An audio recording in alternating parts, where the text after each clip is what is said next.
যারা স্কুল ও কলেজের শিক্ষার্থীরা রয়েছে তোমাদের অনলাইনে ক্লাস চালু হচ্ছে কি? দেখো শিক্ষার্থীরা, ইতিমধ্যে তোমাদের স্কুল কলেজগুলো কিন্তু শুরু হয়েছে। সারা দেশে স্কুল কলেজগুলো তেল জ্বালানি সংকটের মধ্যে কিন্তু 29শে মার্চ রবিবার থেকে খুলে ফেলেছে।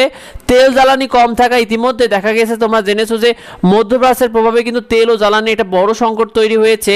এই কারণে ঘন্টা পর ঘন্টা কিন্তু গাড়িগুলো লাইনে দাঁড়িয়ে থাকে, তবুও লাইনে দাঁড়িয়ে তারা ঠিকমতো তেল পাচ্ছে না। এটা এক প্রকার যানজট তৈরি হয়েছে। তো স্কুল কলেজে কেন অনলাইন ক্লাস নেই? দেখো শিক্ষার্থীরা, স্কুল কলেজে চালু হওয়া ইতিমধ্যে কিন্তু যানবাহনের উপর একটা বাড়তি চাপ তৈরি হয়েছে, কারণ অনেক স্কুল কলেজে তাদের নির্ধারিত নিজস্ব বাস রয়েছে নির্দিষ্ট। তো এছাড়াও শিক্ষার্থীরা যে স্কুল কলেজে যাতায়াতের জন্য বিভিন্ন রকম কিন্তু তারা যানবাহন নির্ভর করছে, যানবাহনের উপর কিন্তু একটা বাড়তি চাপ তৈরি হয়েছে স্কুল কলেজে যাতায়াত করার জন্য। এতে দেখা যাচ্ছে যে তেল জ্বালানির উপর একটা বাড়তি চাপ তৈরি হয়েছে বলে অনেক বিশেষজ্ঞরা এই বিষয়টি জানিয়েছে। তো সেই জন্য স্কুল কলেজে অনলাইনে ক্লাস নিয়ে দৈনিক শিক্ষাবার্তা.com থেকে জানানো হচ্ছে যে তাদের প্রতিবেদনে উঠে এসেছে যে যানবাহন ও জ্বালানি সংকট সামাল দিতে স্কুল কলেজে অনলাইন ক্লাস চালুর পরামর্শ দিয়েছে বিশেষজ্ঞরা।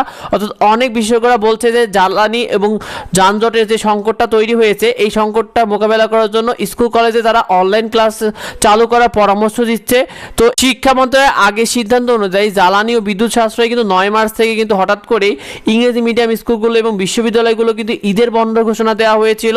এটা মূল কারণই কিন্তু ছিল জ্বালানি এবং বিদ্যুৎ সাশ্রয় করার জন্য। তবে শিক্ষামন্ত্রীর চূড়ান্ত সিদ্ধান্ত অনুযায়ী স্কুল কলেজে অনলাইনে ক্লাস চালুর ব্যাপারে কিন্তু এখনও শিক্ষা মন্ত্রণালয় থেকে কোনো প্রকার কোনো ঘোষণা দেওয়া হয়নি। তবে পরিস্থিতি যদি অন্যরকম হতে পারে সেক্ষেত্রে কিন্তু আসতেও পারে শিক্ষার্থীরা কোনো বিষয়। তো তোমরা কি মনে করো বিষয়টা কমেন্টে আমাদেরকে জানিও, আর এই বিষয়টা বেশি বেশি করে অন্যদের মধ্যে শেয়ার করে দাও যাতে এই বিষয়টা অন্যরাও জানতে পারে। যদি জানা থাকে অবশ্যই ভিডিওতে কমেন্ট করো। দেখা হয় পরবর্তী ভিডিওতে পরবর্তী আপডেটে। ধন্যবাদ।